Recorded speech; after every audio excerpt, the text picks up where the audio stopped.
Bom, então vamos lá. Vamos falar da revisão criminal, um assunto extremamente importante para o nosso curso de recursos, peças criminais, né, do processo penal, né? Então nós temos aí já as aulas de teoria geral, né? Temos a aula de apelação, recurso, embargos de declaração, embargos infringentes, agravos, né? Recurso especial, recurso extraordinário, mandado de segurança, né? Correição parcial. Estamos chegando agora na nossa aula de revisão criminal, né? Revisão criminal, assunto da mais alta importância no processo penal. Então, gente, revisão criminal, professor Frank Lobato, vamos então começar com o conceito. Repare que esse design aí é um design avançado. O conceito vem aqui embaixo, né? Repararam? Beleza? Mudou um pouco, né? Para a gente poder variar para o aluno não dormir na sala de aula. Você, por favor, não durma no ponto. Você vai fazer o concurso de prova da OAB, você tem mais aqui estudar. Toma café, toma guaraná e não dorme, não dorme. Vamos lá. Conceito. Correção parcial ou recurso privativo do réu. Então, professor Franklin, o Ministério Público não pode entrar com a correção parcial? Não. O querelante não pode entrar com a correção parcial? Não. Só o réu. Tá? Só o réu. E expressos, nos casos expressos em lei, para o tribunal competente reexaminar o seu processo, já findo, absolvendo ou obedecendo. Preste atenção que eu estou falando em processo já findo. Professor, quer dizer que a correção parcial ela é cabível, mesmo que a sentença penal já tenha transitado no julgado? Sim. Mesmo que a sentença penal já tenha transitado em julgado, cabe correção parcial. Aliás, a correção parcial é muito parecida com a rescisória do processo civil.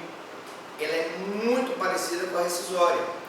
Só que a rescisória do processo civil, ela deve ser ajuizada no prazo de 2 anos após a sentença transitada em julgado, né? Até 2 anos.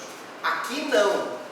A revisão criminal, ela pode ser ajuizada a qualquer tempo, não existe prazo, desde que a sentença já tenha transitado em julgado, e o objetivo dela é ou absolver o acusado, caso aquela condenação seja baseada numa prova falsa, num testemunho falso, numa perícia falsa, ou de alguma forma beneficiá-lo, quando, por exemplo, posteriormente à condenação eu tive uma causa de diminuição de pena e essa causa pode ser aplicada no caso concreto ao acusado. Então, essa é a nossa revisão criminal.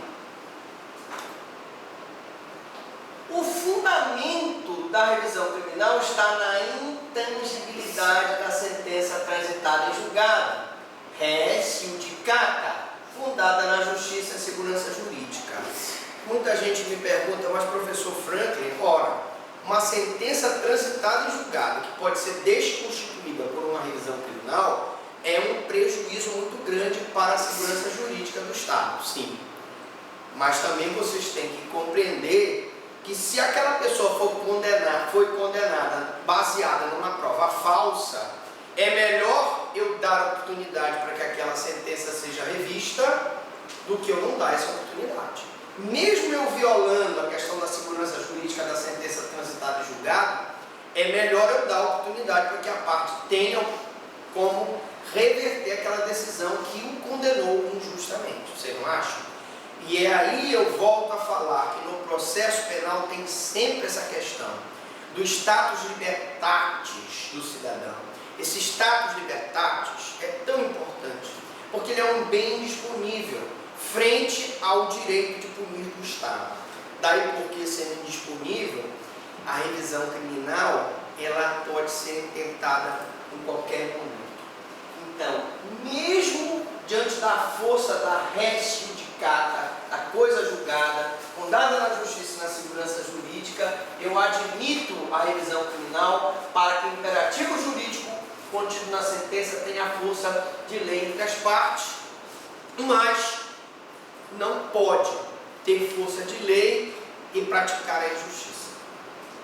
porque aí o direito penal não estaria sendo justo com o cidadão. O direito penal deve garantir ao cidadão os seus direitos. Se ele foi condenado injustamente, eu vou então ter a revisão criminal a seu favor. Segundo Hélio Tornaghi, a revisão é um remédio dado pela lei para o desfazimento da coisa julgada no caso que quer evidenciar a ocorrência de erro judiciário.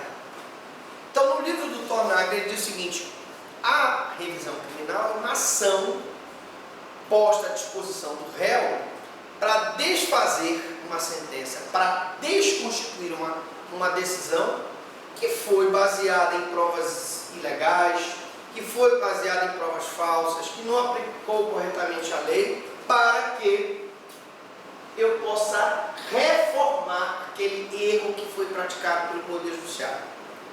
O professor, tem muito erro no Poder Judiciário? Tem.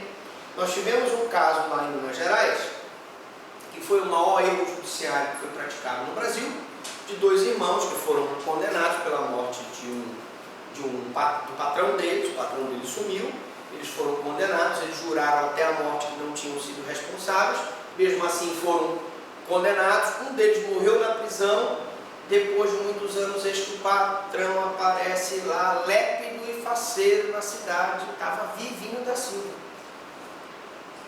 Então, nessa situação, além da revisão criminal, eu tenho direito a uma indenização pelo erro judiciário. Está previsto, inclusive, na própria Constituição Federal. Bom, então, gente, a sentença pode ser justa ou injusta, mas se contra ela não cabe mais recurso, deve ser respeitada como depositária da verdade.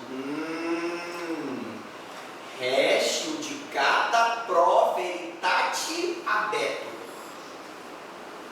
Res judicata pro veritatis habetur. Mesmo que eu tenha a segurança jurídica da sentença transitada em julgado, essa segurança jurídica dá margem para que numa sentença injusta, numa sentença baseada em provas falsas, eu posso reverter essa decisão. Então, a revisão criminal permite que o condenado possa pedir a qualquer tempo aos tribunais, nos casos expressos em leis, que reexamine o seu processo de afino. Vai pedir ao tribunal, através de uma ação judicial, que o processo dele seja reexaminado, né?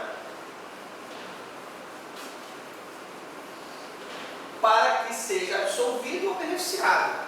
Tanto ele pode pedir para que ele seja absolvido se a condenação foi baseada numa prova falsa, ou ele pode ser beneficiado de alguma forma se a lei posterior trouxe uma causa de diminuição de pena. Ela é um remédio que a lei confere apenas ao condenado contra coisa julgada. Não cabe revisão criminal pro societate.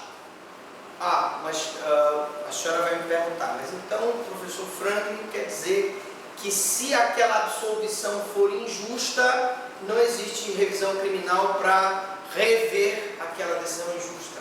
Não. Existe revisão criminal para rever uma condenação injusta, mas não existe nenhum instituto jurídico para rever uma absolvição injusta. Mas professor, peraí, mas o cara matou, o cara esfolou, o cara decapitou e ele foi absolvido,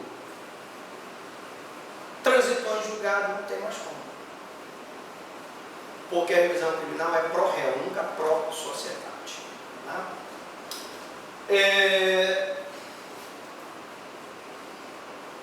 Com o fim de reparar injustiças ou erros judiciários, e aí nós vamos ver nas causas de cabimento da revisão, todas as formas de injustiça ou erro judiciário, e aí tem não aplicação da lei, baseado em depoimento falso, baseado em perícia falsa, né? Suborno do magistrado, alguma coisa nesse sentido. Livrando de decisão injusta, permite-se apenas a revisão pro réu e não a revisão pro societate. Eu posso questionar uma decisão que condenou o réu injustamente, mas eu não posso questionar uma decisão que absolveu o réu injustamente. Mesmo que ele tenha matado, mesmo que ele tenha esfolado, mesmo que ele tenha decapitado, você entende que ele deveria ser punido, se ele foi absolvido, se a sentença transitou em julgado, acabou, não tem como. Tá? Natureza jurídica. São um capítulo à parte da correção parcial, do embargo de declaração, do mandado de segurança e da revisão criminal. Porque, gente, eu expliquei na aula de Teoria Geral dos Recursos que recurso propriamente dito é aquele em que há uma continuidade do direito de ação. Quando se instaura uma nova relação jurídica processual, não se tem mais o recurso. É uma ação de impugnação autônoma. E a revisão criminal, assim como o mandado de segurança, assim como o habeas corpus, é uma ação de impugnação. Assim como a rescisória do processo civil é uma ação de impugnação. Então, a natureza jurídica tem sido objeto de controvérsias. Alguns doutrinadores entendem que a revisão criminal trata-se de um recurso misto de ação e recurso, pois tem cabimento contra processo fino. Então, seria uma natureza mista, seria um misto de ação e de recurso. Uns outros doutrinadores entendem como uma função sui generis, mais de ação penal, já que ela instaura uma nova relação jurídica processual contra a sentença transitada em julgado. E essa corrente aqui é a mais aceita. Toda vez que eu tenho uma ação que instaura uma nova relação jurídica processual, eu tenho então uma ação de impugnação e não recurso. O recurso propriamente dito é aquele em que ele apenas prolonga a mesma relação jurídica processual. E finalmente, a opinião mais aceita é a de que a revisão deve ser considerada uma ação penal, já que ela instaura uma relação jurídica processual contra a sentença transitada em julgado. Quando ela instaura uma nova relação jurídica processual, a revisão criminal ela é uma ação de impugnação.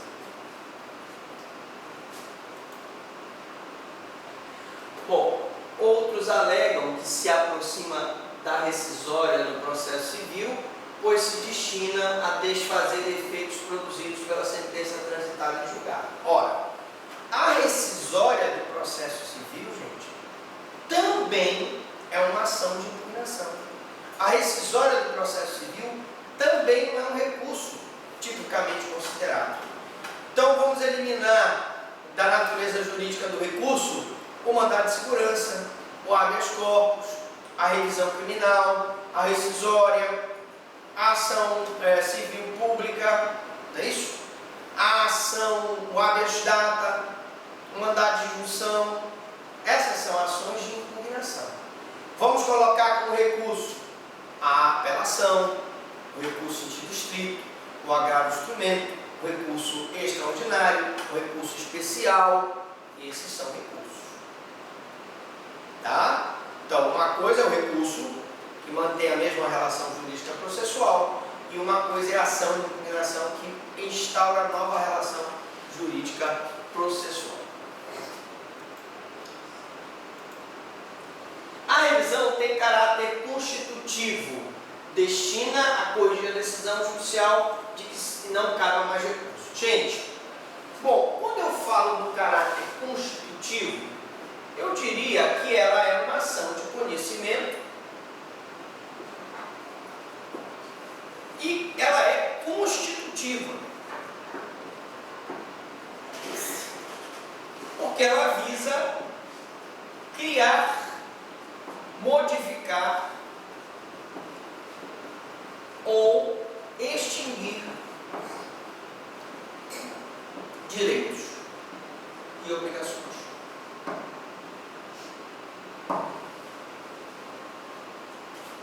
Porque modificar, se eu tiver uma revisão criminal para aplicar uma sentença, modificar uma sentença para aplicar uma causa de aumento de pena que não havia sido considerada anteriormente, ela vai modificar. Se eu tiver uma revisão criminal com o objetivo de absolver o réu, eu estou extinguindo aquela sentença. Então ela tem natureza constitutiva. A revisão criminal, ela não é declaratória e nem é sancionatória. A natureza dela é constitutiva, tá? Legitimidade. Quem é que pode entrar com a revisão criminal? Poderá ser pedida pelo próprio réu ou por seu procurador legalmente habilitado. Gente, quando eu digo que ela pode ser pedida pelo próprio réu, eu estou excluindo a capacidade postulatória. O próprio réu pode pedir a revisão criminal. Então, lógico que é mais conveniente ele pedir através de um advogado legalmente habilitado. Ou, no caso de morte do réu, pelo cônjuge ascendente, descendente ou irmão. Professor Franklin, qual seria o interesse do cônjuge, do filho do réu pedir uma revisão criminal?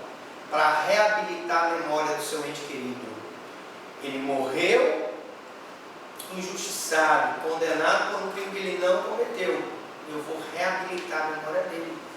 E reabilitada a memória, pode o judiciário também declarar o direito a uma justa indenização aos familiares do morto, pela condenação injusta que ele foi submetido.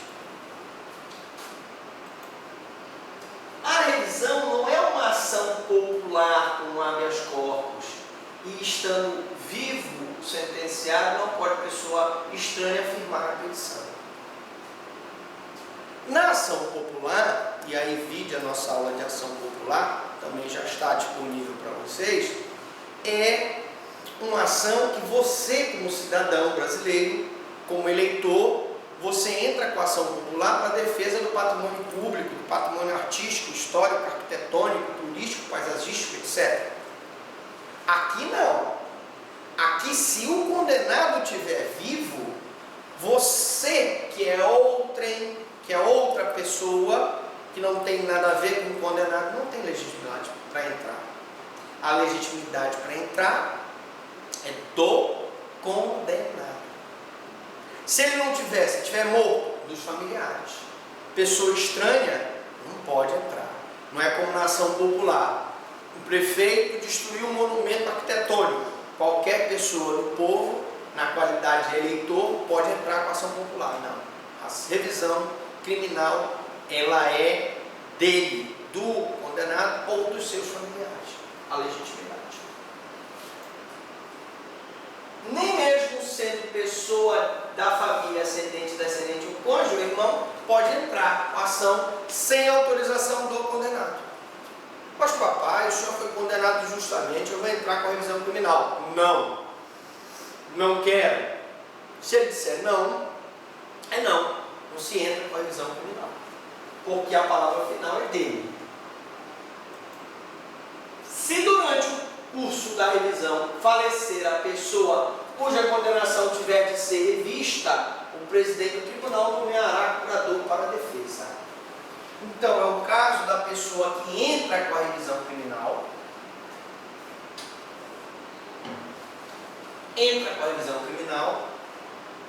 e, ao entrar com a revisão criminal, no curso do processo falece.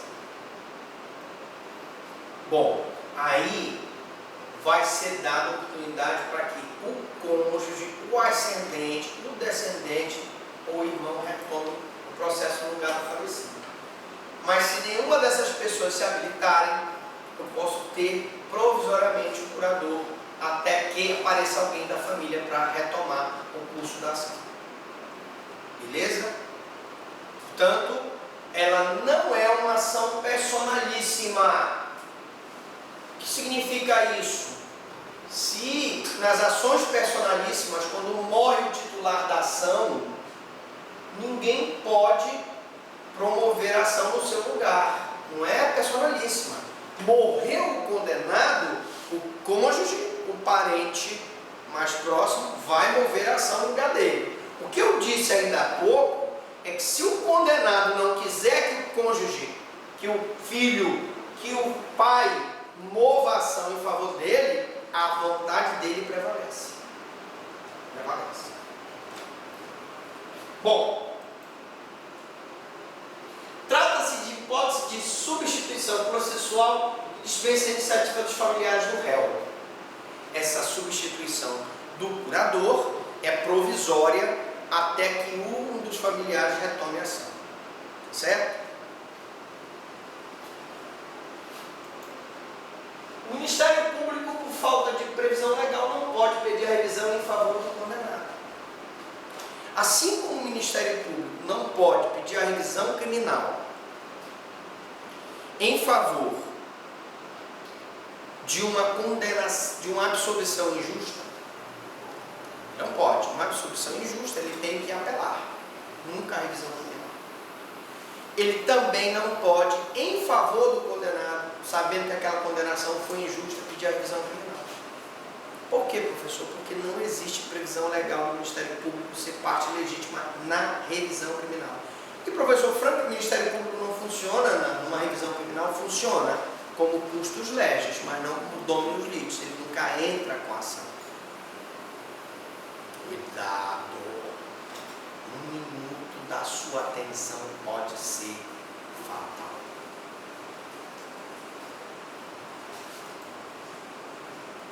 Bom, vamos para o cabimento, né? Professor Franklin, quais são as hipóteses de cabimento da revisão criminal?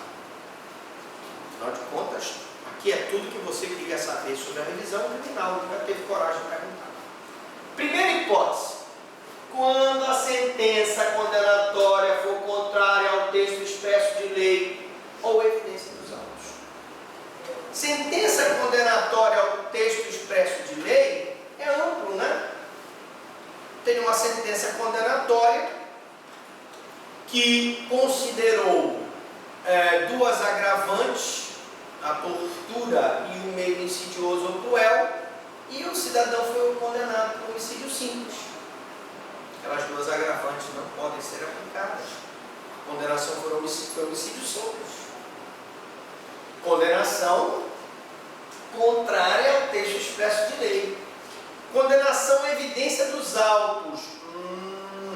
Tem um processo.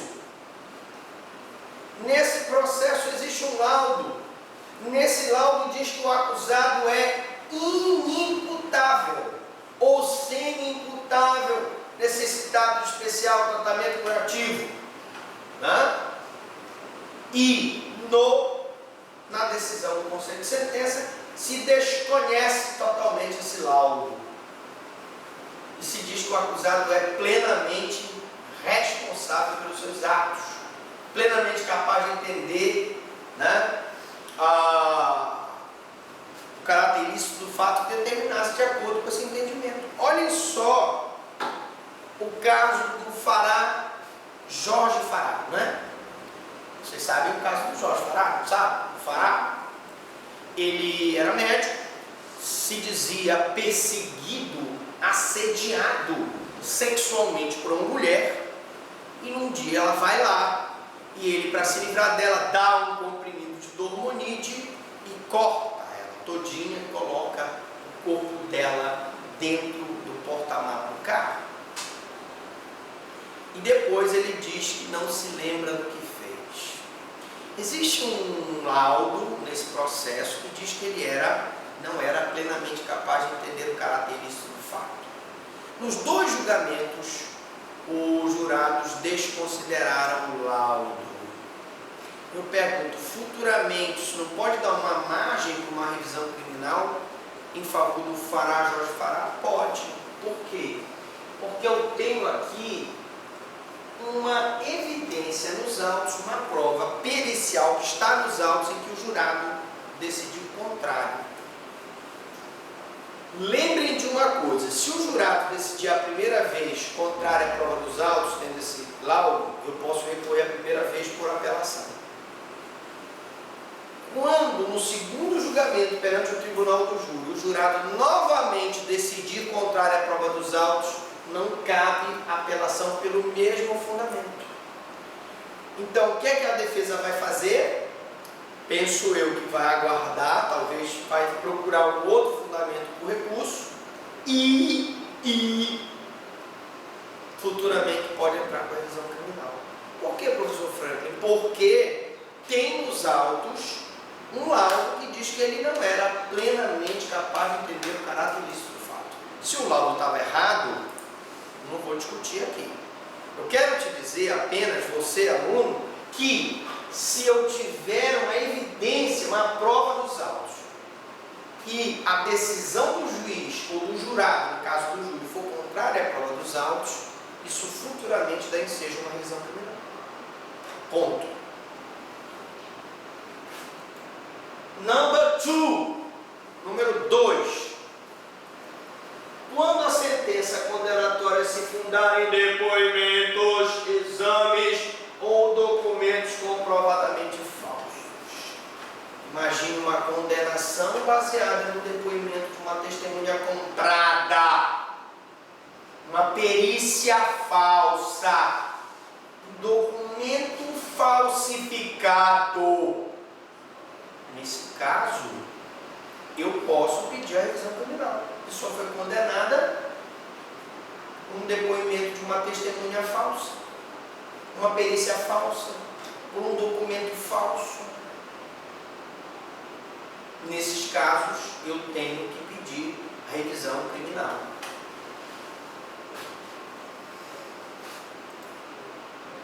Number 3. Quando, após a sentença, se descobrir novas provas de inocência do condenado ou de circunstância que determine ou autorize a diminuição especial da pena. Nova prova de sua inocência. Olha os caras lá em Minas Gerais. Isso aconteceu há muito tempo atrás. Para vocês terem uma ideia, eu era criança. É porque eu pareço novo, mas tudo isso aqui que vocês estão vendo é cirurgia plástica do Bitangui. Tem mais de 80 anos, é só cirurgia. Tem como ele trabalha bem. Bom, mas enfim. Então os caras estavam presos lá em Minas, um morreu na prisão, aí um belo dia chega o condenado, o patrão, que supostamente teria assassinado, aparece vivo lá na cidade. O dia que o senhor estava, o fulano foi condenado, outro até morreu lá na cadeia porque teria matado o senhor. Eu fui dar uma volta por aí, fui viajar. Peraí, rapaz, o judiciário se descobriu então novas provas da inocência do condenado, ou de circunstâncias que determinem e autorizem a diminuição de pena. Saiu uma lei posterior que aquele crime que foi praticado vai ter uma diminuição da pena. Se previa uma atenuante, se previa uma causa de diminuição de pena. E aí as causas de diminuição de penas posteriores, elas podem ser usadas por uma revisão criminal para diminuir a pena da condenação anterior. Bom, feito isso, vamos para a prisão. Diz a súmula 393, 393 do STF, para requerer a revisão criminal, o condenado não é obrigado a recolher-se à prisão. Gente, ponto importante. Se o acusado responde um processo em liberdade, ele vai apelar em liberdade. Se ele responde preso, ele vai recorrer preso. Mas, se ele foi condenado e ele entra com a revisão criminal, não houver outra causa que enseja a prisão dele, ele não estiver perturbando a ordem pública ou econômica, não estiver intimidando testemunhas, não estiver tentando fugir da execução da pena, ele não precisa ser